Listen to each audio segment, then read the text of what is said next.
The NHS is at the heart and soul of the country and of the people. We've had it since 1948. The local hospital, George Eliot, has seen a lack of funding, a lack of care, lack of facilities, and to be honest, it's not adequate for care. Now, what will Reform do, or you, Rob, to ensure that the patients at the heart of this are heard? Yes, it's a great question. I call it the £200 billion question, because that is what we spend on the NHS every year as taxpayers. Yes, we all want care. We all expect care as and when we need it, and not based on waiting lists and so on and so forth, which is also a terrible thing that we've allowed to build.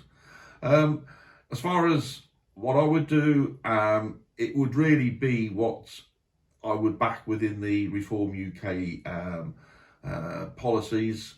And our main policy is that the whole of the NHS requires a real massive review, reformation, call it what you like. You know, it is become so large, and I'm afraid to say a little bit out of control through unnecessary departments, unnecessary consultancies, purchases of things that aren't required, and basically spending money in the wrong way.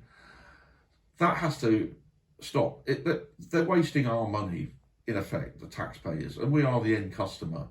By doing so, what that does, it means that the money that we do make available for the NHS, which could still remain at £200 billion a year, can be spent on what is expected.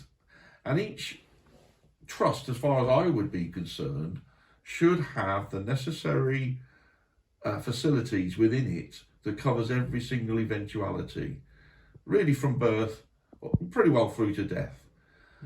I went to see the CEO of the Mary Ann Evans Hospice only yesterday, by the way, and she is also worried about funding. So this is a bigger picture. This is not necessarily just for one hospital. My assumption would be that the overall CEO of George Eliot has had to make some difficult decisions in the past because of lack of money. And therefore, this is the reason why some of the facilities have been cut out. So to answer the question, yes, I want what everybody wants as a person, because I'm a customer as much as anybody else is.